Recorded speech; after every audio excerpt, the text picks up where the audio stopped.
तो सियासी हालात बदल जाते हैं और कुछ ऐसी हवाएं चलने लगती हैं जो परिदृश्य में पीछे चले गए लोगों को भी आगे लेकर चली आती हैं। आज हम अपनी खास खबर में आपको बताएंगे इसी एक ऐसे शख्स के बारे में, उस नाम के बारे में जो कल तक जरूरी नहीं था लेकिन अब एक बार फिर से जरूरी हो गया है। दरअसल बात करेंगे इस खास खबर में हम उस खंडूरी के बारे में जो एक बार फिर से बीजेपी के लिए जरूरी हो गया है।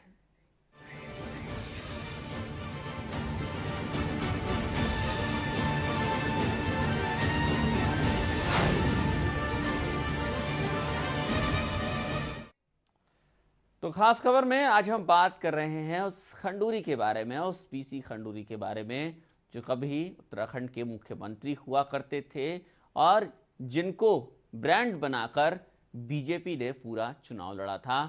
नारा दिया गया था कि बीजेपी ने ये नारा दिया था कि खंडूरी है जरूरी।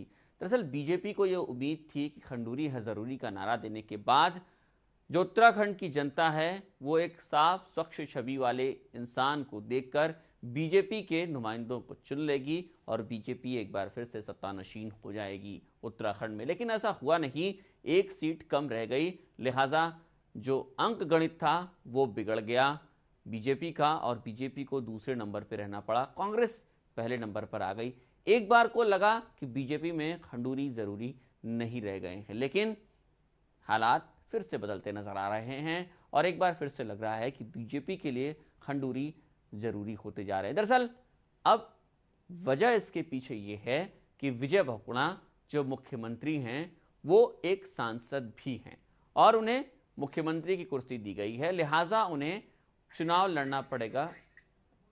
विधायक के तौर पर चुना जाना है उन्हें और उन्हें एक चुनाव लड़ना है, विधायकी का चुनाव लड़ना है।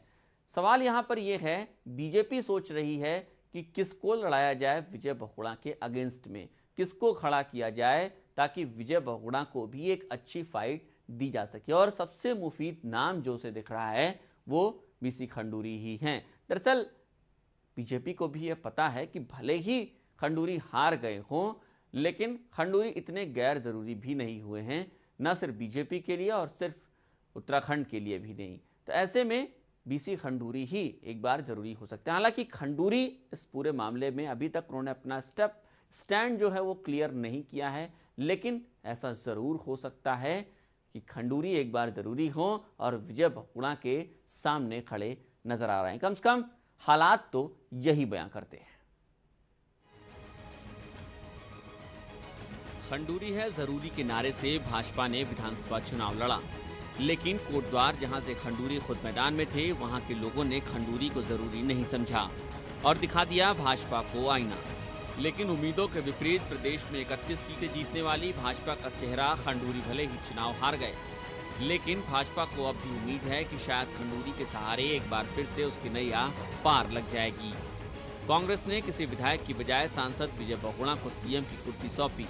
ऐसे में बहुगुणा को न सिर्फ विधायकी का उपचुनाव लड़ना है बल्कि विजय भी लेनी है, तभी वे मुख्यमंत्री रह पाएंगे और प्रदेश में कायम रह पाएगी कांग्रेस की सरकार। कांग्रेस में चल रही गुटबाजी और भीतरघात से बहुगुणा के लिए उपचुनाव किसी अग्नि परीक्षा से कम नहीं और ये बात भाजपा भी अच्छी तरह जानती है। ऐसे में 31 सीटों के साथ कांग्रेस से एक कदम पीछे बीजेपी इस चुकत में लगी है और इस मौके को छक्के में बदलने की पूरी तैयारी में भी है। खंडूरी कोटद्वार से अप्रत्याशित तरीके से चुनाव हारे तो हर कोई हैरान था। खंडूरी के साथ ही भाजपा ने भी इस नतीजे के बारे में शायद सपने में कभी नहीं सोचा होगा और यही सीट आखिरी में निर्णायक साबित हुई और कांग्रेस बीजेपी से एक सीट की बढ़त पर रही। खंडूरी की हार के बाद से प्रदेश में खंडूरी के प्रति कहीं न कहीं सहानुभूति की लहर देखी गई और इसका फायदा उठाने की पूरी फिराक में भाजपा नजर आ रही है। खबर है कि विजय बहुगुणा कहीं से भी उपचुनाव लड़े, भाजपा बहुगुणा के खिलाफ खंडूरी को मैदान में उतारने की तैयारी में है और आलाकमान ने खंडूरी को साफ भी कर दिया है कि उपचुनाव के मैदान में जंग उन्हें ही लड़नी है। हालांकि इस सवाल को लेकर पहले दिन से ही तल्ख तेवर दिखाने वाले खंडूरी भी अब एक कैंडिडेट से गुरेज नहीं कर रहे कि आलाकमान का जो भी निर्देश होगा उसका पालन करेंगे। पार्टी तय करेगी ना किसको लड़ाना है भाई। आपकी तैयारी है? मैं तो पार्टी का गुलाम हूँ भाई। तैयार है वैसे? पार्टी तय करेगी ना किसको लड़ाना है भाई। आपकी तैयारी है? मैं तो पार्टी का गुलाम हूँ भाई। तैयार है वैसे? बहुगुणा को कुर्सी तो मिल गई, लेकिन बहुगुणा ये अच्छी तरह जानते हैं कि कुर्सी को संभाले रखना है तो उपचुनाव हर हाल में जीतना ही होगा। ऐसे में बहुगुणा भी फूंक फूंक कर कदम रख रहे हैं और उपचुनाव कहां से लड़ना है और कैसे लड़ना है ताकि विजय हासिल हो, इसके लिए पूरा होमवर्क भी किया जा रहा है। ये बात तो विजय बहुगुणा भी अच्छी तरह जानते हैं कि अगर जल्दीबाजी कर दी तो कुर्सी तो जाएगी ही, इज्जत का भी फालूदा हो जाएगा। इसलिए उपचुनाव के हर सवाल को समय पर टाल देते हैं। कहा है कि आप गंगोत्री से लड़ने वाले हैं, कितने सत्य है? इंतजार करो, बताऊंगा 15 मई को, बता तो दिया। इंतजार करो, बताऊंगा 15 मई को, बता तो दिया। बहरहाल विधानसभा चुनाव में कांग्रेस से एक कदम पीछे रह गई भाजपा को अब भी सत्ता की चाबी मिलने का पूरा भरोसा है और एक बार फिर से भरोसा है कि खंडूरी ही ये चाबी कांग्रेस से गढ़ में सेंध लगाकर हासिल कर सकते हैं। यानी भाजपा के लिए एक बार फिर से जरूरी हो गए हैं खंडूरी। दीपक तिवारी, नेटवर्क 10, देहरादून। वैसे बीजेपी को लगता है कि सिंपैथी वोट बटोरने में खंडूरी को आसानी होगी, लिहाजा बीजेपी एक बार फिर से खंडूरी पर दांव खेलना चाहती है। हालांकि हैरानी बीसी खंडूरी को भी हुई होगी और पूरे बीजेपी को भी हुई होगी जब कोटद्वार से हार गए थे बीसी खंडूरी। वैसे इस सब के पीछे एक वजह और भी है। बीसी खंडूरी के चुनाव लड़ने की बात पर अभी पूरी तरीके से हामी न भरने की वजह एक और भी हो सकती है क्योंकि विजय बहुगुणा उनके रिश्तेदार लगते हैं, लिहाजा खुद नहीं चाहते होंगे बीसी खंडूरी कि अपने ममेरे भाई के सामने खड़े हो एक प्रतिद्वंदी के रूप में, एक सियासी प्रतिद्वंदी के रूप में। लिहाजा बीसी खंडूरी भी कोशिश कर रहे हो कि कोई और राजनीतिक शख्सियत खड़ी कर दी बीजेपी। लेकिन अगर ऐसा होता है, क्योंकि बीजेपी आला कमान हमेशा उन पर दबाव बना रहा है, इस बात की जो खबरें आ रही हैं कि विजय बहुगुणा अगर कहीं से चुनाव लड़ते हैं, जो उन्हें लड़ना भी है, तो उनके खिलाफ बीसी खंडूरी को ही खड़ा किया जाए। अगर ऐसा होता है, दबाव में आते हैं बीसी खंडूरी, तो इस दबाव में क्या हो सकता है, विजय बहुगुणा कहां से चुनाव लड़ेंगे ये अभी तय नहीं है। लेकिन अगर उनके सामने बीसी खंडूरी होते हैं तो क्या सियासी समीकरण हो सकते हैं, किन हालात में बीसी खंडूरी चुनाव लड़ सकते हैं, देखिए रिपोर्ट।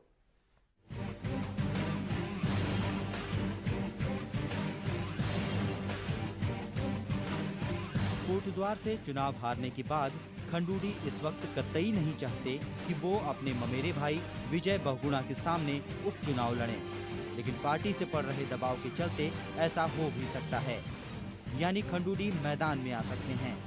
अगर ऐसा हुआ तो ये चुनाव खंडूरी के राजनीतिक करियर में सबसे बड़े और कड़े इम्तिहान के तौर पर होगा, क्योंकि इस चुनाव की हार जीत खंडूरी के लिए रिश्तेदारी और सियासत के बीच की लड़ाई होगी।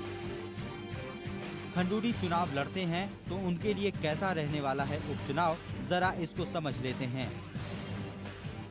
दरअसल बहुगुणा के लिए रायपुर विधानसभा से उमेश शर्मा उर्फ काऊ सीट खाली करते हैं तो यहां से बहुगुणा के लिए राह मुश्किल रहेगी, क्योंकि इस सीट पर बीजेपी की हार का मार्जिन काफी कम रहा था। कुछ इसी तरह की स्थिति टिहरी और नरेंद्र नगर विधानसभा के लिए भी बनती है। अगर यहां से बहुगुणा के लिए सीट छोड़ी जाती है तो खंडूरी को यहां भी ज्यादा मुश्किल नहीं रहेगी। हाँ, गंगोत्री और प्रतापनगर में हालात खंडूरी के खिलाफ रह सकते हैं। इसके अलावा अगर कांग्रेस बीजेपी के सहसपुर विधायक सहदेव पुंडीर को साध लेती है तो यहां से कांग्रेस को फायदा ही फायदा रहने वाला है, क्योंकि यहां से सहदेव पुंडीर को जिताने में कांग्रेस के बागी उम्मीदवार का ही रोल ज्यादा रहा था, जिसने कांग्रेस के वोट काटे थे। ये तो हुई उन सीटों की बात जिनसे उपचुनाव लड़ा जा सकता है, लेकिन इस चुनाव में खंडूरी की हार जीत से उनके राजनीतिक करियर पर क्या फर्क पड़ने वाला है। अगर खंडूरी उपचुनाव जीते तो बीजेपी के 32 विधायक हो जाएंगे और इस बार फिर सूबे के सियासी हालात पलट सकते हैं। कांग्रेस की मुश्किल बढ़ेगी और बीजेपी फिर से सरकार बनाने का दावा ठोकेगी। खंडूरी की जीत के बाद अगर राज्य के सियासी समीकरण बदलेंगे तो यकीनन खंडूरी ही फिर से न सिर्फ बीजेपी बल्कि राज्य के लिए भी जरूरी हो जाएंगे, क्योंकि सीएम पद के लिए खंडूरी फिर से मजबूत दावेदार होंगे। अगर उपचुनाव में खंडूरी हार जाते हैं तो इससे एक तरफ जहां पार्टी की रणनीति पर फिर सवाल उठेंगे और खंडूरी को भी फजीहत झेलनी पड़ेगी। लेकिन इन तमाम बातों के बीच में ऐसा नहीं है कि बीजेपी किसी भी तरह की संभावनाओं से इनकार कर रही है, बल्कि बीजेपी के प्रदेश अध्यक्ष बिशन सिंह चुफाल कहते हैं कि अगर पार्टी आलाकमान का हुक्म हुआ तो खंडूरी को मैदान में उतरना ही पड़ेगा और संगठन भी इसके लिए पूरी तरह तैयार है। तय तो केंद्र को करना है, केंद्रीय पार्लियामेंट बोर्ड को, कि चुनाव किसको लड़ना है। पहले तो बहुगुणा जी चुनाव लड़े नहीं लड़े विषय है, वो लड़ेंगे तो कहाँ से लड़ेंगे, तो उसके बाद उसके खिलाफ जो प्रत्याशी तय करना है वह केंद्रीय पार्लियामेंट बोर्ड तय करेगा। बिल्कुल तैयार है। उसके बाद क्योंकि इस समय तो हमारी संख्या 32 हो जाएगी, उनकी 31 हो जाएगी, सरकार हमारी बनेगी। उपचुनाव के मैदान में खंडूरी उतरेंगे या नहीं, ये तो आने वाला वक्त ही तय करेगा। लेकिन अभी कयासों के जरिए चल रही सियासत में भी वो ही नजारा दिखाई दे रहा है जो खंडूरी के मैदान में उतरने के वक्त होगा। वजह यही है कि हर कोई ये देखना चाहता है कि आखिर पूर्व सीएम बीसी खंडूरी और उनके ममेरे भाई सीएम विजय बहुगुणा में से जनता किस पर ज्यादा भरोसा जताती है। कैमरामैन अभिनय के साथ शोएब रजा और भावना पंचभैया, नेटवर्क 10 देहरादून।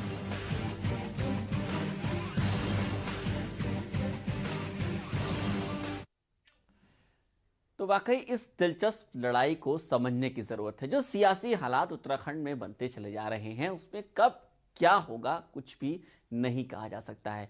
31 सीटें बीजेपी के पास हैं और 32 सीटें कांग्रेस के पास है। हालात अब कुछ ऐसे बन रहे हैं कि बीजेपी का जो सपना कुछ दिनों से दब गया था, एक बार फिर से वो उभर कर सामने आ रहा है। उसको लगता है कि अब भी कुछ ऐसा हो सकता है, बिल्ली के भागो चीखा फूट सकता है कि ऐसा हो जाए, एक सीट और मिल जाए बीजेपी को और वो सरकार बनाने की स्थिति में भी हो जाए। दरअसल ये सोचने के पीछे, बीजेपी की इस सोच के पीछे वजह ये है कि अगर विजय बहुगुणा उपचुनाव हार जाते हैं, विधायक भी नहीं बन पाते हैं और खंडूरी जीत जाते हैं तो 32 सीटें हो जाएंगी बीजेपी के पास। ऐसे में उसके पास एक मौका होगा सरकार बनाने का।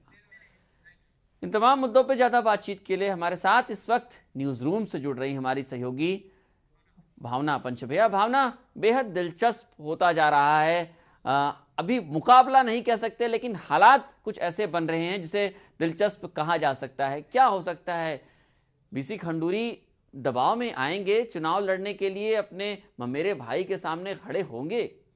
जी आशीष, सबसे बड़ी बात यहाँ पर यह है कि राजनीति में किसी भी तरह की जो संभावनाएं हैं उससे इनकार नहीं किया जा सकता, क्योंकि इस वक्त जो उत्तराखंड में सियासी माहौल है, जो राजनीतिक हालात हैं वो यहाँ से उपजे हैं। 31 और 32 का जो आंकड़ा है, यहाँ से जो सियासी हालात बने हैं, तो भाजपा के पास खंडूरी को विधानसभा में चुनाव में उतारना एक आखिरी मौका होगा। जो उनकी रणनीति है, अभी तक भी जिस तरह से भाजपा के सत्ता में आने का ख्वाब टूटा नहीं है, खासतौर से हाईकमान जो एक के बाद एक रणनीति बना रही है। हालांकि वो रणनीति, जितनी भी रणनीति बनाई भाजपा हाईकमान ने, वो धराशायी हुई है, लेकिन हिम्मत लगता है अभी भाजपा हाईकमान की अभी टूटी नहीं है। और यही वजह है कि सूत्रों के हवाले से जो खबर आ रही है कि बीसी खंडूरी जो पूर्व मुख्यमंत्री रहे हैं उन पर पूरा दबाव है, पूरे दबाव डाला है उन पर हाईकमान ने कि जहां से भी विजय बहुगुणा चुनाव लड़े, आप मैदान में उतर पड़ो। सूत्रों की माने, सूत्रों पर अगर यकीन किया जाए आशीष, तो पार्टी हाईकमान, जो भाजपा हाईकमान है, उसने ये तक कह दिया है कि जीत होगी हार होगी वो पार्टी बर्दाश्त कर लेगी, वो पार्टी झेल लेगी, लेकिन इस बार ये आखिरी मौका है क्योंकि 31-32 का आंकड़ा है और भाजपा हाईकमान इस मौके को पूरी तरह भुनाना चाहती है। क्योंकि अगर किस्मत से अगर खंडूरी जीत जाते हैं, क्योंकि जिस तरह से कांग्रेस में अभी तक साफ तौर पर गुटबाजी देखी जा रही है, खेमेबाजी देखी जा रही है, अभी कहा नहीं जा सकता कि सीएम बहुगुणा का जो सत्ता का सिंहासन जो है वो स्थिर हो चुका है। ये अभी कहा नहीं जा सकता। स्थिरता के निगाह से ही उसे देखा जा रहा है। जिस तरह से एक के बाद एक कांग्रेसियों के बयान आते हैं, ऐसे में भाजपा लगता है कि कोई भी मौका नहीं छोड़ना चाहती है, हर मौके को वो भुनाने की कोशिश में लगी है। ऐसे में अगर किस्मत से अगर खंडूरी जीत जाते हैं तो भाजपा के पास यहाँ पर एक सुनहरा मौका होगा, एक राजनीतिक जो सियासी हवाएं हैं उनका रुख अपनी तरफ करने का एक बहुत अच्छा मौका भाजपा के पास होगा। और यही वजह है कि भाजपा हाई कमान जो है, सूत्रों के हवाले से जिस तरह से खबरें हैं कि खंडूरी पर दाव लगाने से भी एक बार फिर दाव लगाने से गुरेज नहीं करेगी पार्टी। जहां तक जो सियासी हालात है वो यही बन रहे हैं। हालांकि खंडूरी का अभी साफ तौर पर यही कहना है, खंडूरी के स्टेटमेंट भी इस पर आशीष बता दूं आपको कि बदलते आ रहे हैं। शुरुआती दौर में जो था खंडूरी ने काफ़ी नाराज़गी इस पर जताई थी। उन्होंने मीडिया से ये तक कह दिया था कि मुझे जो कहना होगा मैं अपने पार्टी स्तर पर अपनी बात रखूंगा, आपको कुछ भी सफाई देने की मुझे ज़रूरत नहीं है। इस तरह की खीस भी देखी गई थी खंडूरी में। उसके बाद जैसे ही वक्त आगे बढ़ता गया, खंडूरी के स्टेटमेंट भी बदल गए। उसके बाद उन्होंने स्टेटमेंट दिया कि जो पार्टी हाईकमान करेगी, मैं तो उसका एक सिपाही हूं, जो पार्टी हाईकमान करेगी वो मुझे मंजूर होगा। लेकिन उसके बाद ही एक दिन बाद ही बीसी खंडूरी का बयान आता है कि नो कमेंट। इसके आप अंदाज़ा लगा सकते हैं कि सियासत में आकांक्षा, जो उम्मीदें होती हैं, जो संभावनाएं होती है, उससे इनकार नहीं किया जा सकता। और ख़ासतौर पर नेताओं भावना, एक बात आपसे जानना चाहूँगा। चलिए ये तय हो गया कि बीसी खंडूरी हो सकता है चुनाव लड़ सकते हैं। लगातार उनके बदलते बयान भी इस बात की पुष्टि करते हैं कि शायद अब वो भी मन बना रहे हैं कि वो चुनाव लड़ सकते हैं। लेकिन बीजेपी में आंतरिक कलह से भी इनकार नहीं किया जा सकता। इस बात से इनकार नहीं किया जा सकता कि बीसी खंडूरी को हराने के लिए भी कई ऐसे लोग जिम्मेदार हो सकते हैं। कई ऐसे लोग तैयार बैठे होंगे जो बीसी खंडूरी को हराने की कोशिश करेंगे या उनकी हार के लिए कुछ न कुछ जरूर करेंगे ताकि वो हार जाए। ऐसे में क्या बीजेपी के पास कोई पक्की रणनीति है जिससे वो विजय बहुगुणा के सामने अगर खंडूरी को खड़ा करती है तो खंडूरी को जो जीत है खंडूरी की, उसे 100%, 100% पक्का माना जाए?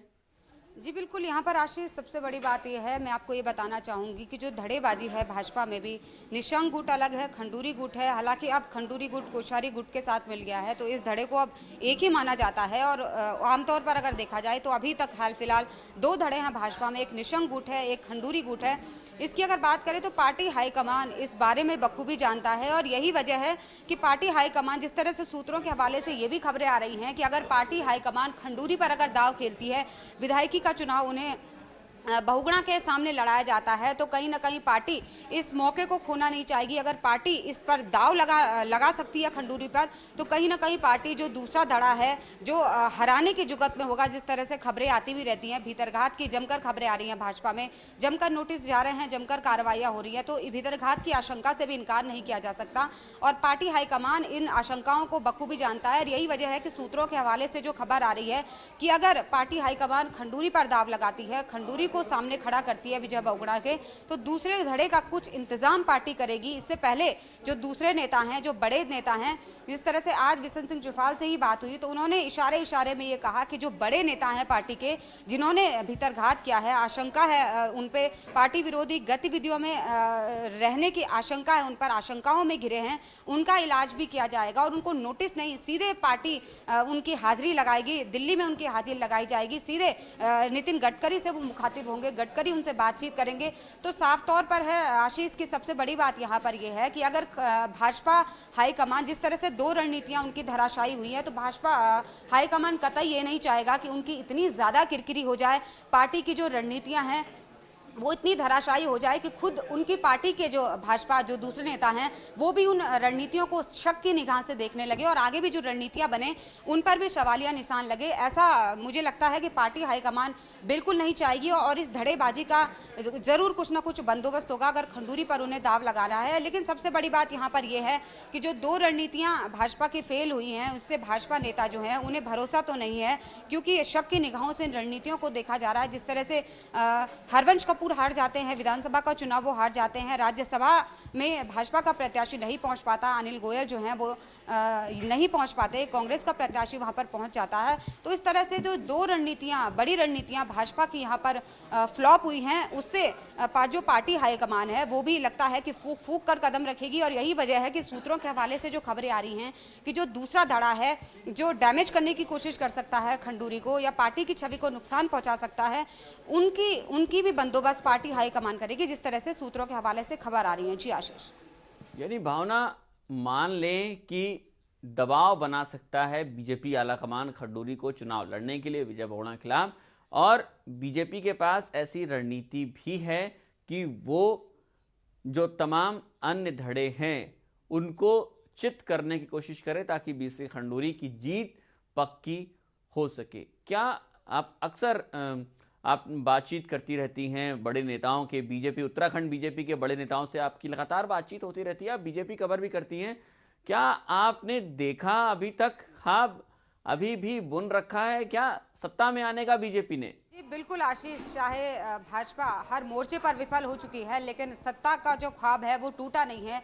वजह उसकी यही है 31 और 32 का जो आंकड़ा है, जो खंडित जनादेश इस बार उत्तराखंड की जनता ने दिया है, यही वजह है कि भाजपा जो सियासी हालात है उससे उम्मीद कर रही है कि उनकी जीत उपजे, जो सियासी हालात है उससे उनको जीत मिले। और जिस तरह से एक के बाद एक बयान आते हैं कांग्रेस की तरफ से, बिखराव के जो बयान आते हैं एक के बाद एक नेताओं की तरफ से, विजय बहुगुणा सभी को रूठों को मनाने की कोशिश में लगे रहते हैं, तो एक एक बयान भाजपा अपने लिए वरदान मानती है। जिस तरह से भाजपा नेताओं से बात होती है तो उनका लगता है कि अभी ये ख्वाब टूटा नहीं है ये। और सबसे बड़ी बात यह है आशीष कि ये आखिरी मौका होगा भाजपा के पास, क्योंकि और मौके जो थे हर मोर्चे पर, जिस तरह से मैंने बताया, भाजपा विफल साबित हुई है। जो भाजपा के विधायक हैं उनमें भी इस बात को लेकर आक्रोश है कि हम 31 थे, वो 32 है, लेकिन बावजूद इसके हम सरकार नहीं बना पाए। समर्थन ले सकते थे, समर्थन जुटाने की पूरी तरह बात हो गई थी, लेकिन उसके बावजूद सरकार नहीं बना पाए। कहीं ना कहीं जो नए नवेले खासतौर से विधायक हैं उनमें ये बात काफ़ी देखने को मिली कि अब सरकार नहीं बन पाई, मायूसी थी उनमें। ऐसे में एक आखिरी मौका बचा है भाजपा के पास कि अगर खंडूरी अगर जीत जाते हैं तो भाजपा कांग्रेस से एक सीट ज़्यादा ले आएगी, क्योंकि विजय बहुगुणा जिस सीट से लड़ेंगे, अगर वो कांग्रेसी विधायक की सीट हुई तो भाजपा के लिए यहाँ पर सुनहरा मौका हो सकता है। अगर आपसी कलह के चलते कांग्रेस से सीट खो देती है तो एक आखिरी मौका होगा सत्ता में आने का भाजपा के पास। ऐसे में जहाँ तक जिस तरह से बात होती है भाजपा नेताओं से, तो उनका जो एक ख्वाब बुन रहे हैं अभी तक वो टूटा नहीं है, और शायद ये 6 महीने का और इंतजार भाजपा ही कर रहे हैं। भाजपा हाईकमान की भी इस पर टकटकी लगाए देख रहे हैं कि नतीजा क्या होता है, किसे उतारते हैं किसे नहीं उतारते हैं। और जो पार्टी के दूसरे नेता हैं वो भी इस पर टकटकी लगाए बैठे हैं कि क्या पता सत्ता में आने का जो सुख है वो उन्हें मिल जाए, वो दोबारा सत्ता पर काबिज हो जाए। जी आशीष। भावना, आपने जैसा एक सवाल पहले हम लोग जब चर्चा कर रहे थे उस वक्त जहन में एक सवाल आ रहा था कि यकीनन बीजेपी के जो आला कमान है, बीजेपी का आला कमान, वो ये कोशिश कर रहा है कि जो लोग खंडूरी से पार्टी के अंदर खुश नहीं रहते हैं उनको शांत करने की कोशिश की जाए, उनको मनाने की कोशिश की जाए। आप अंदर खाने की खबरों को भी देखती रहती होंगी, क्या ऐसा धड़ा भी है बीजेपी में जो इस बात को नहीं चाहता कि बीसी खंडूरी विजय बहुगुणा के खिलाफ खड़े हो? क्या ऐसा भी एक गुट है बीजेपी में अंदर? जी बिल्कुल आशीष, गुटबाजी जिस तरह से मैंने बताया शुरुआती दौर से, अगर ये गुटबाजी नहीं होती तो शायद आज भाजपा की यहाँ पर सरकार होती। ये बात खुद भाजपा के जो नेता हैं, दूसरे कार्यकर्ता हैं, वो इस बात को कहते हैं, हालांकि दबे सुरों में ही सही, लेकिन इस बात को साफ तौर पर कहते हैं कि भाजपा में अगर ये धड़ेबाजी है, ये खेमेबाजी है, ये इतने चरम पर न होती तो आज उनकी सरकार यहाँ पर होती। तो इस नेताओं के ही अगर हम बयान पर जाएं, नेताओं की अगर हम चर्चाओं पर ही जाएं, तो साफ है कि जो धड़े हैं ये बहुत प्रभावशाली हैं। जो एक धड़ा है वो दूसरे धड़े की कामयाबी नहीं देख सकता है, जबकि जो दूसरा धड़ा है वो बिल्कुल बर्दाश्त नहीं कर सकता कि उसको चुनौती देने वाला धड़ा, उसका यानी कहा जा सकता है कि उसके सामने हुआ धड़ा वो सत्ता पर काबिज हो, ये दूसरा धड़ा बर्दाश्त नहीं कर सकता। यही वजह है कि पार्टी सत्ता में नहीं आ पाई। ये चर्चाएं खुद भाजपा के नेता करते हैं। सबसे बड़ी बात यहाँ पर यह है कि अगर बीसी खंडूरी अगर जो विधायकी का चुनाव लड़ते हैं, क्योंकि जिस तरह से मैंने बताया कि राजनीति में किसी भी तरह की आशंकाओं से इनकार नहीं किया जा सकता। इस तरह से इससे पहले मैं अगर नेताओं के उदाहरण ही दूँ तो कांग्रेस के नेताओं की अगर बात की जाए तो पहले नेता चुनाव लड़ने से इनकार करते हैं। खुद कांग्रेस के कद्दावर नेता रहे हरीश रावत साफ प्रेस कॉन्फ्रेंस करते हैं कि वो सांसद का चुनाव नहीं लड़ेंगे, लेकिन फिर भी वो हरिद्वार सीट से सांसद का चुनाव लड़ते हैं। यशपाल आर्या खुलेआम कहते हैं कि वो विधायकी का चुनाव नहीं लड़ेंगे, लेकिन विधायक बनते हैं, चुनाव लड़ते हैं, विधायक बनते हैं। इस तरह से नेताओं की जो एक सोच का दायरा होता है, एक फितरत होती है, वो लगभग एक जैसी होती है। ऐसे में भले अभी खंडूरी मना कर रहे हो, साफ तौर पर वो नहीं कह रहे हैं वो लड़ेंगे या नहीं लड़ेंगे, पार्टी का दबाव है या नहीं है, लेकिन किसी भी संभावना से आने वाले वक्त में इनकार भी नहीं किया जा सकता। और यहाँ पर जिस तरह से आपने डैमेज करने वाली बात बताई, तो बिल्कुल यहाँ पर धड़ेबाजी है, खेमेबाजी है। खुद जो नेता हैं भाजपा के, वो इस बात की चर्चाएं करते हैं। ऐसे में जिस तरह से मैंने बताया कि पार्टी हाईकमान है, पूरी तरह उन धड़ों का बंदोबस्त करना चाहती है। अगर वो बीसी खंडूरी पर जिस तरह से एक प्रतिष्ठा का सवाल बन जाता है, जिस तरह से कोटद्वार सीट एक प्रतिष्ठा का सवाल थी, ऐसे ही अगर दाव लगाती है विधायकी का चुनाव खंडूरी को लड़ाया जाता है, तो कहीं ना कहीं पार्टी की प्रतिष्ठा भी दाव पर लगेगी। ऐसे में पार्टी हाईकमान ने कुछ तो रणनीति बनाई होगी आशीष, जहां तक मुझे लगता है कि अगर वो दाव खेलेगी, इतना बड़ा रिस्क लेगी खंडूरी के नाम पर, क्योंकि खंडूरी के नाम को जिस तरह से भाजपा ने प्रोजेक्ट किया, इस तरह से लगता तो नहीं है कि भाजपा खंडूरी को एक हल्के में आके कि बड़ा कद है, बड़ा पद है खंडूरी का, बड़ा पद खंडूरी का रहा है, बड़ा कद माना जाता है। ऐसे में जहां तक लगता है कि कुछ रणनीति तो भाजपा हाईकमान ने बनाई होगी अगर वो खंडूरी पर दाव लगाते हैं। जी आशीष। यकीनन भावना, बहुत बहुत शुक्रिया आपका इस तमाम बातचीत के लिए। तो प्रतिष्ठा की सीट हो जाएगी जिस पर खंडूरी अगर लड़ते हैं चुनाव विजय बहुगुणा के खिलाफ। एक बार फिर से प्रतिष्ठा का प्रश्न हो जाएगा पूरी बीजेपी के लिए भी। हालांकि बीजेपी के लिए खंडूरी एक बार फिर से जरूरी हो गए हैं, लेकिन खंडूरी की भी अपनी अपनी मजबूरियां हैं, यानी मजबूरी भी जरूरी है और खंडूरी भी जरूरी है। फिलहाल खास खबर में एक छोटा सा ब्रेक।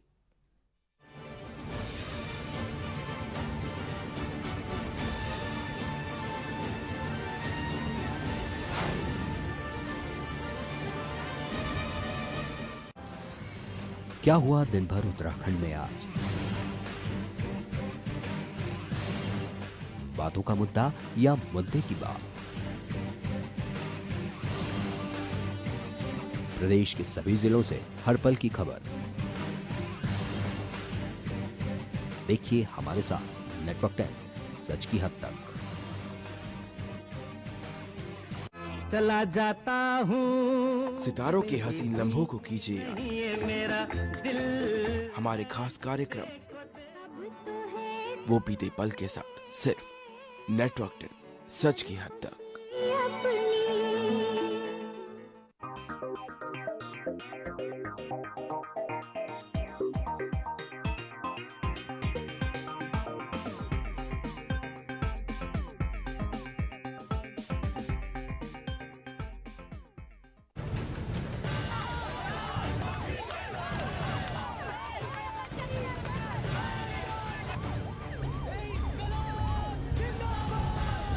भ्रष्टाचार के खिलाफ आपकी आवाज हम उठाएंगे। नेटवर्क 10 सच की हद तक। उत्तराखंड के इस कोने में है जंगल राज।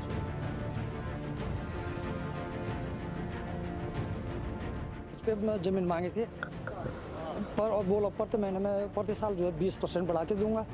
अब जो है बोला ना तो ये जमीन तुम्हारी है, नहीं तुम्हारा कुछ बनता है। यहाँ लोकतंत्र नहीं, यहाँ चलता है माफिया तंत्र।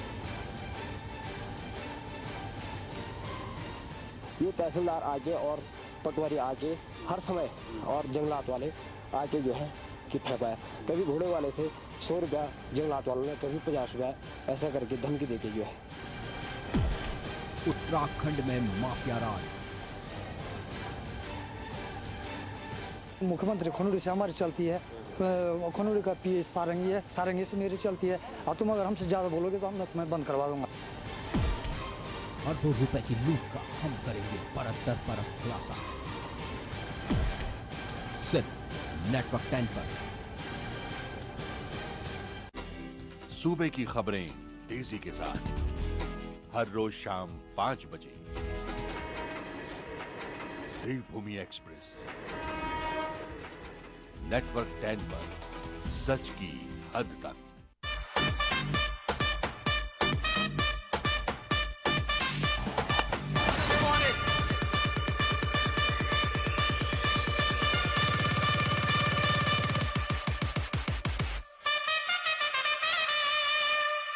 भीड़ में दब जाए जब आपकी आवाज,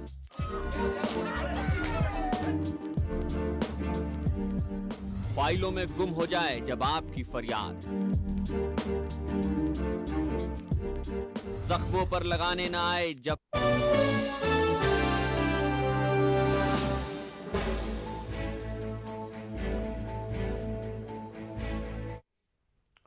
खास खबर में ब्रेक के बाद आपका एक बार फिर से स्वागत है। बात कर रहे हैं अब हम उस फर्जीवाड़े की जो सामने आया है। एक बड़ा खुलासा हुआ है कि उत्तराखंड में 18,000 से ज़्यादा राशन कार्ड फर्जी तरीके से बनाए गए हैं। दरअसल फर्जीवाड़ा इतने बड़े स्तर पर हुआ और पूरी प्रशासनिक मशीनरी चुप बैठी रही, इस पूरे फर्जीवाड़े को देखती रही, जबकि कई जगहों पर राशन कार्ड पहचान के तौर पर, नागरिकता के तौर पर भी इस्तेमाल कर लिया जाता है। कई जगहों पर इसे इस्तेमाल कर भी लेते हैं, हालांकि ये इसका वैध प्रमाण नहीं होता है। लेकिन इस सब के बावजूद, इन सारी चीज़ों को जानते हुए भी आखिर क्या वजहें थी कि प्रशासनिक मशीनरी जो थी वो चुपचाप इस फर्जीवाड़े को बैठकर देखती रही, कोई एक्शन नहीं लिया गया। हालांकि अब नए नवेले मंत्री जी ने, जिन्होंने संभाला है खाद्य एवं आपूर्ति विभाग, उन्होंने इस पूरी जांच को अंजाम तक पहुंचाया और उसके बाद यह खुलासा हुआ कि लगभग 18,000 से ज़्यादा राशन कार्ड फर्जी तरीके से बनवाए गए हैं। स्थलीय सत्यापन कराया गया, जो फिजिकल वेरिफिकेशन जब कराया गया उसके बाद यह खुलासा हुआ। साफ तौर पर यह कहा जा सकता है कि प्रशासनिक मशीनरी ने सुरक्षा जैसे बेहद संवेदनशील मुद्दे को भी यहां पर दरकिनार कर दिया, क्योंकि राशन कार्ड अगर कोई बनवा ले रहा है तो उसके बाद उसे तमाम सुविधाएं भी मिल जाती हैं। ऐसे में सुरक्षा को ताक पर रख दिया प्रशासनिक मशीनरी ने। देखिए इस फर्जीवाड़े को बताती हमारी ये खास रिपोर्ट। राज्य भर में पकड़े गए 18,000 से ज्यादा फर्जी राशन कार्ड तो निरस्त कर दिए गए, लेकिन अब बारी है फर्जीवाड़े का जाल बुनने वाले उन नकाबपोशों को बेपर्दा करने की, जिनकी कारगुजारियां स्थलीय सत्यापन में सरेआम हो गई हैं। बेशक राज्य भर में 18,000 से ज्यादा फर्जी राशन कार्डों को दबोच कर उन्हें निरस्त करना एक बड़ी कामयाबी मानी जा रही हो, लेकिन इस कार्रवाई ने कई सवालों को खड़ा कर दिया है कि फर्जी राशन कार्ड बनाने का ये खेल किसकी शह पर चलता रहा। आखिर इससे पहले सत्यापन क्यों नहीं किया गया? क्या अधिकारियों ने रिश्वत का खेल खेलकर इस काम को अंजाम दिया? इस तरह के कई सवाल हैं जो स्थलीय सत्यापन से खड़े हो गए हैं। इस सब के बीच सबसे बड़ी बात यह है कि कई जगहों पर राशन कार्ड पहचान पत्र के रूप में भी इस्तेमाल किया जाता है, यानी इस फर्जीवाड़े के खुलासे के बाद सुरक्षा में सेंधमारी की आशंका से भी इनकार नहीं किया जा सकता। देखिए लगभग 18,000 कार्ड ऐसे हैं जो गलत पाए गए हैं और उन कार्डों को निरस्त करने का काम विभाग द्वारा कर लिया गया है। अब हमने इस प्रक्रिया को सतत जारी करने के लिए निर्देश दिए हैं। ये प्रक्रिया यहीं समाप्त ना हो, बल्कि ये लगातार जारी रहनी चाहिए और जो भी जितने भी फर्जी राशन कार्ड है, हमारा ये प्रयास है उन तमाम राशन कार्डों को निरस्त करने का हम काम करें। इस बाबत मंत्री जी का ये भी कहना है कि ये कार्रवाई अब थमेगी नहीं, जारी रहेगी। स्थलीय सत्यापन काम रोका नहीं जाएगा। साथ ही साथ 18,000 से ज्यादा फर्जी राशन कार्डों को निरस्त करने के बाद अब इसका परीक्षण भी कराया जाएगा कि आखिर ये फर्जीवाड़ा हुआ तो क्यों। निश्चित रूप से फर्जी राशन कार्ड बनाने में अगर कोई अनियमितता हुई है तो इसके लिए जो दोषी होंगे उनके खिलाफ सख्त उनके खिलाफ सख्त से सख्त कार्रवाई की जाती है। तमाम चीज़ों का परीक्षण किया जाएगा। परीक्षण के बाद जो गलत तरीके से बने होंगे उनके खिलाफ, जो इसके लिए जो दोषी होगा उनके खिलाफ कार्रवाई की जाएगी। मंत्री जी ने नया विभाग संभाला है, लिहाजा अधिकारी मंत्री जी को इस फर्जीवाड़े को दबाने के लिए पलायन का खूब पाठ पढ़ा रहे हैं। यही वजह है कि मंत्री जी के परीक्षण के साथ साथ इसका एक पहलू पलायन के रूप में भी देख रहे हैं। लेकिन सवाल उठता है कि अधिकारी अगर इस फर्जीवाड़े को पूरी तरह पलायन पर थोपते हैं, इससे पहले इसकी सुध क्यों नहीं ली गई? क्यों इससे पहले कभी स्थलीय सत्यापन नहीं कराया गया? कैमरामैन अभिनय के साथ इंटो 10 के लिए भावना पंचभैया की रिपोर्ट। तो अब ये राज खुला है जाकर कि 18,000 से ज्यादा राशन कार्ड फर्जी तरीके से बनाए गए हैं। जब स्थलीय सत्यापन कराया गया तो इस बात का खुलासा हुआ कि 18,000 से ज्यादा राशन कार्ड जो बनाए गए हैं वो फर्जी तरीके से बनाए गए हैं, गलत तरीके से बनाए गए हैं, और जिन लोगों के नाम से राशन कार्ड बने हैं दरअसल वो वहां रहते ही नहीं हैं। सवाल यहां पर यह खड़ा होता है कि आखिर सरकारी मशीनरी कहां सोई हुई थी जब ये राशन कार्ड बनाए जा रहे थे? क्या मान लिया जाए कि सरकारी मशीनरी की मिलीभगत थी राशन कार्ड फर्जी तरीके से बनाने वालों के साथ? यहां पर सवाल ये भी उठता है कि राशन कार्ड से जुड़ा हुआ सुरक्षा का मुद्दा भी होता है, या यूं कहें कि सुरक्षा के मुद्दे से राशन कार्ड का मुद्दा भी जुड़ा हुआ होता है। ऐसे में सरकारी मशीनरी कैसे दरकिनार कर सकती है इन सारी बातों को, जो सुरक्षा में सेंध लगाने को भी नहीं बेहद महत्वपूर्ण मानते हैं। उनके लिए, सरकारी मशीनरी के लिए आखिरकार इस तरीके से राशन कार्डों को फर्जी तरीके से बनाने देने का की वजह दरअसल क्या हो सकती है, और वो भी उस उत्तराखंड में जो बेहद संवेदनशील है। ऐसे उत्तराखंड में 18,000 से ज़्यादा राशन कार्ड फर्जी तरीके से बनवा लिए जाते हैं और सरकारी मशीनरी को खबर भी नहीं होती है। हालांकि अब जब मंत्री जी ने ये पूरी जांच करवा ली है, उसके बाद ये खुलासा हो गया है, तो अधिकारी फिर से लीपापोती करते नजर आ रहे हैं। अधिकारी इस बात को कह रहे हैं कि पलायन इसकी वजह हो सकती है, जिससे राशन कार्ड अब फर्जी हो गए, पहले वो सही थे। यानी लीपापोती की कोशिश लगातार जारी है। अधिकारी लगातार इस बात की कोशिश कर रहे हैं कि जो पूरा उनका गुनाह है उसको छुपा दिया जाए, पलायन का पर्दा उस पर डाल दिया जाए। लेकिन मंत्री जी भी कम नहीं है। मंत्री जी भी अब इस बात को दोहरा रहे हैं कि जो उनका ये अभियान है वो लगातार जारी रहेगा। यानी मंत्री की अपनी इच्छा शक्ति है और अधिकारियों की अपने अपने बहाने हैं। और खबर पर ज्यादा बातचीत के लिए हमारे साथ जुड़ रहे हैं न्यूज रूम से हमारे सहयोगी रतन नेगी। रतन, कैसे हुई ये जांच, कैसे हुआ ये पूरा खुलासा, कैसे कराई गई जांच? देखिए आशीष, अगर जांच होना स्वाभाविक है, निज़ाम बदली है, सरकार नहीं बदली है, जाहिर है मंत्री जी ने कुर्सी संभाली है, तो इससे पहले 5 साल तक लगातार जो घपले हुए हैं, जो घोटाले हुए हैं, अब कांग्रेस दिखा देना चाहती है कि भाजपा शासनकाल में कुछ ना कुछ हुआ है। पूर्व की सरकार में कई ऐसी गलतियां हुई है, तो मंत्री जी ने खाद्य पूर्ति विभाग की कुर्सी संभाली है, मंत्री जी बने हैं प्रीतम सिंह जी, तो जाहिर है अधिकारियों को उन्होंने सख्ती से पहले भी निर्देश दे दिए थे। जिस तरह से हमारी मंत्री जी से बात हुई थी, तो मंत्री जी ने उससे पहले कहा था कि मेरे निर्देश दिए गए हैं। जिस तरह से राशन कार्ड फर्जी की बात आई, बीपीएल कार्ड की बात करें, वो भी कई जगह पे फर्जी बने हुए, तो मंत्री जी ने पहली जांच में पाए कि 18,000 लगभग ये राशन कार्ड फर्जी पाए गए, जिन्हें मंत्री जी ने निरस्त करने के निर्देश दे दिए। लेकिन सवाल यही उठता है आशीष कि जिस तरह से 18,000 राशन कार्ड बने, उन्हें फर्जी करार दिए गए, उन्हें निरस्त कर दिए गए, तो इसमें सवाल ये भी खड़ा उठता है कि ये राशन कार्ड आखिर बने कैसे? आशीष, राशन कार्ड का मतलब होता है राशन लेना, और ये राशन कार्ड जिस तरह से फर्जी पूरे प्रदेश में बने, जो 18,000 राशन कार्ड आए, ये अपने आप में एक गंभीर सवाल है और सवालिया निशान खड़ा करता है पूर्व की सरकार भाजपा पर कि आखिर कैसे बने भाजपा सरकार में ये 18,000 फर्जी जो राशन कार्ड है। मैं आपको बताना चाहूँगा आशीष, जब भी किसी अधिकारियों से बात होती है तो इन फर्जियों के लिए कहीं ना कहीं इसके पीछे पार्षद से लेकर सांसद तक भी जिम्मेदार होते हैं। ये जो राशन कार्ड बन जाते हैं, बना दिए जाते हैं, बताना चाहूँगा चुनाव के वक्त होता है, इलेक्शन का वक्त होता है, चाहे मलिन बस्तियों से लेकर बात करें, चाहे दूर दराज की बात करें, ये उत्तराखंड है और यहाँ कई लोग बाहर से आकर बसे हुए हैं, तो कहीं ना कहीं वोट बैंक बढ़ाने के लिए एक पार्षद से लेके विधायक से लेके उस वक्त के दौरान मंत्रियों के सलाहकार, सिपह सलाहकार, वो लोग उनको बढ़ावा देते हैं और बढ़ावा देने के बाद नतीजा उस राशन कार्ड को इस्तेमाल करते हुए, राशन कार्ड होता है तभी वोटर आई कार्ड बनाया जाता है, और इन चीज़ को परिचय करने के बाद, उसका इस्तेमाल करने के बाद, हालांकि आशीष ऐसा नहीं है, राशन कार्ड से सिर्फ राशन खरीदने का ही काम किया जाता है, राशन ही मिलता है, उसे परिचय के रूप में इस्तेमाल नहीं कर सकते। लेकिन कई जगहों पर राशन कार्ड एक ID प्रूफ भी बना हुआ है, वहाँ पर भी उसका इस्तेमाल किया जाता है। तो कहीं ना कहीं ये एक अहम वजह है, जो लोग मलिन बस्तियों में रहते हैं, जो दूर दराज में रहते हैं, वहाँ पर उस राशन कार्ड का प्रयोग किया जाता है। तो कहीं ना कहीं ऊंचे रसूखदार से लेके और पार्षद तक ये राशन कार्ड बनवाते हैं, वो कहीं ना कहीं इसके दोषी है। दूसरी बात आशीष ये कि राशन कार्ड बन जाते हैं, लोग रहते हैं, राशन कार्ड अगर कोई व्यक्ति बाहर से रहता है, उसको भी राशन लेना होगा तो वो भी राशन कार्ड बनवा सकता है, लेकिन उस पर उसका समय पर सत्यापन ना होना, कोई किराए में रहता है, किराए के मकान में रहता है, वो 5-6 साल तक वहाँ पर रह रहा है और उसके बाद वो बाहर चला जाता है, उसका सत्यापन नहीं होता और अचानक कुछ समय बाद उसका सत्यापन होता है तो जांच में पता चलता है कि वो व्यक्ति वहां पर है नहीं। तो इस तरह से भी ये फर्जी राशन कार्ड कि उनको नियुक्ति हो जाती है, ये राशन कार्ड मिल जाते हैं, राशन कार्ड घुले मिले रहते हैं।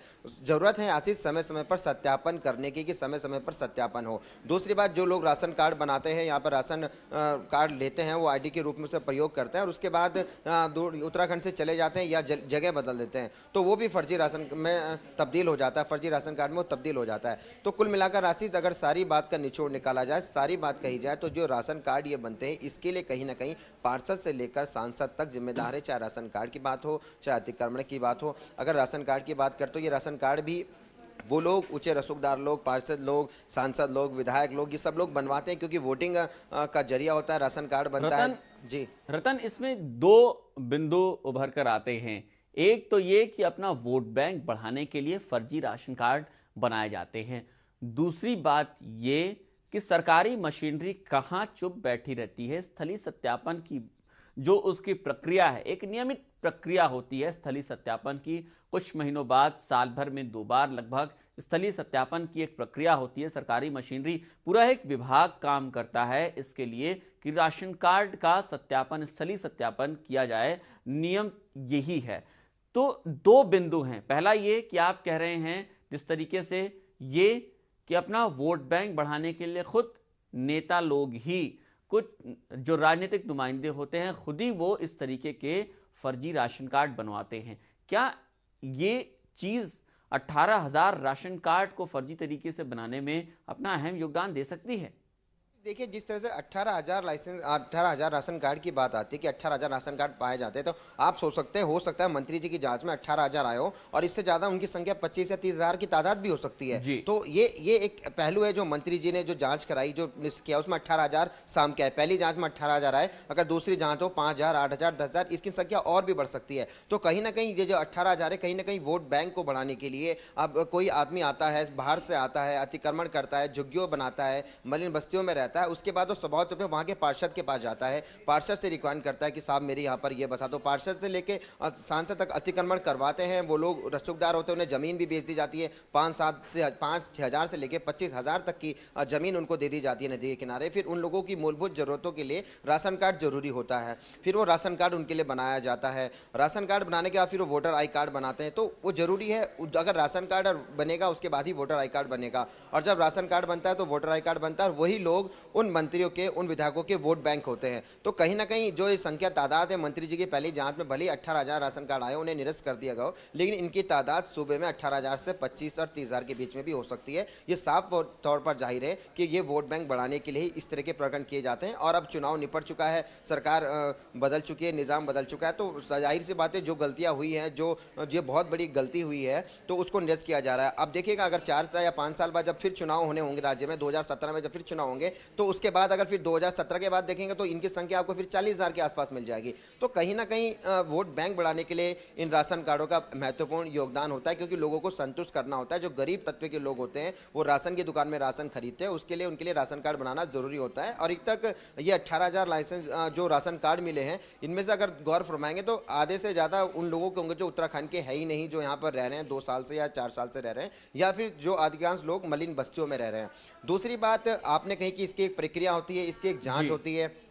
बिल्कुल आशीष, इसकी एक जांच होती है, अधिकारी होते हैं, वो सत्यापन किया जाता है। राशन कार्ड जब बनता है तो उसकी एक पूरी नियमावली होती है कि किस किस प्रोसेस से राशन कार्ड बनता है। लेकिन सारी नियमावलियों को अगर बात करें, अगर निगम में बात करें, तो नगर निगम में बात करें, तो वहाँ पर पार्षद लोग होते हैं, उनकी महत्वपूर्ण भूमिका होती है। वो अधिकारियों को तालमेल बिठाकर 20 रुपये से लेकर 50, 100 रुपये या 500 रुपये तक खिला पिला करके ये काम करवा लेते हैं। नियम पर काम नहीं होते हैं। उसके बाद अगर बात करें नगर पालिकाओं की, नगर पालिकाओं में भी जो सभापति होते हैं, नगर पालिका के अंदर जो लोग रहते हैं, वो लोग पैसा लेकर ये काम कर लेते हैं। और इस एक राशन कार्ड की कीमत, अगर एक बात करें आशीष, एक राशन कार्ड बनाने के लिए उन गरीब जनता से एक पार्षद कम से कम 500 से लेकर 1,000 रुपये इकट्ठा करता है।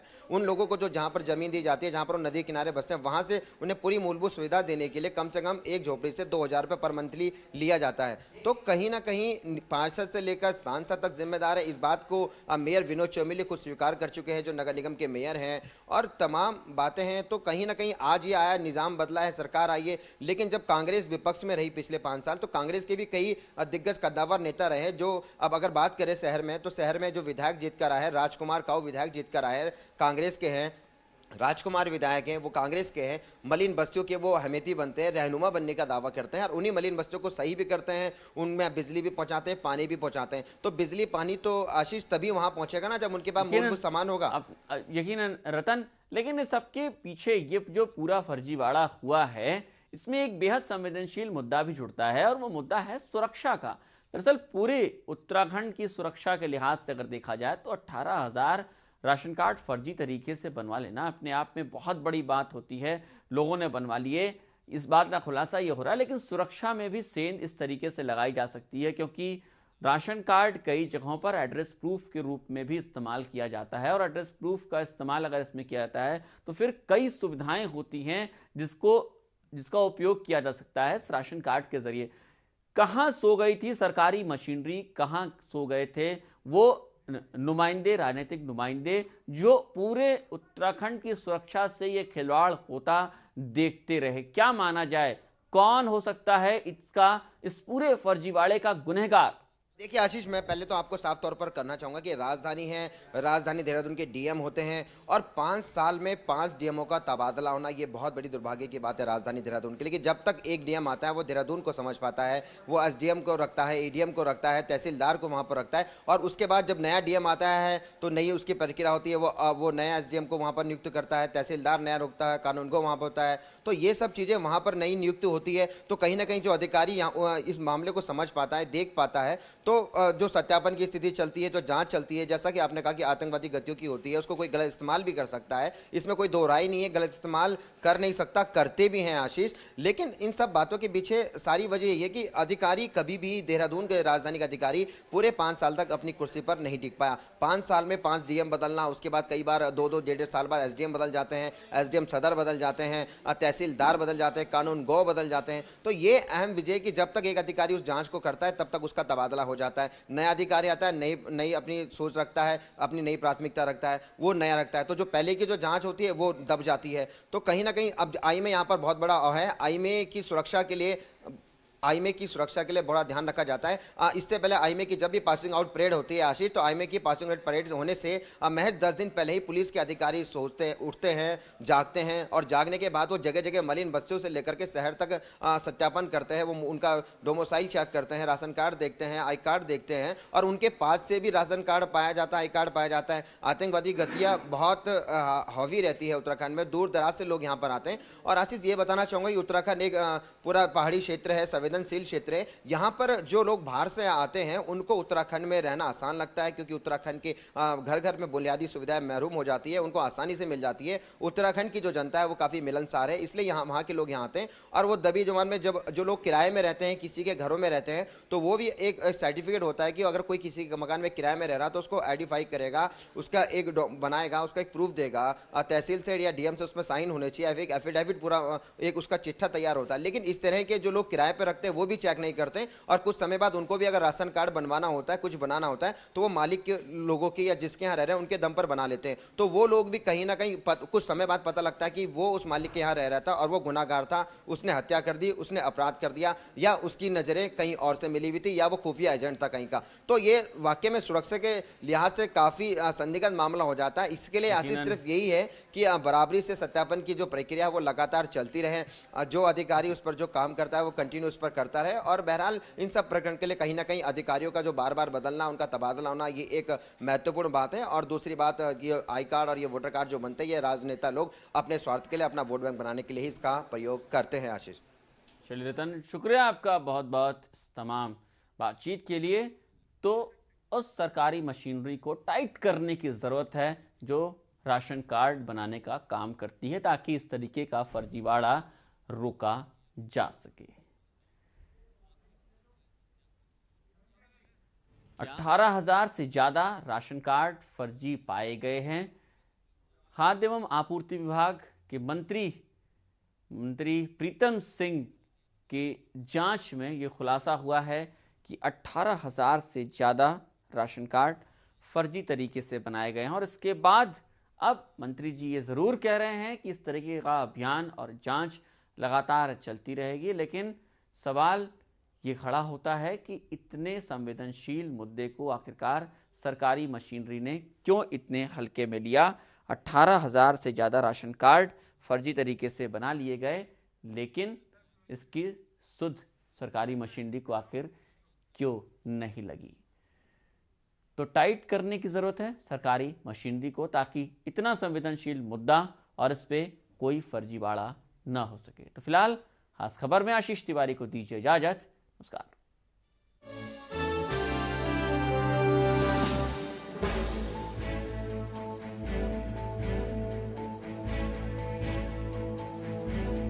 देवभूमि उत्तराखंड से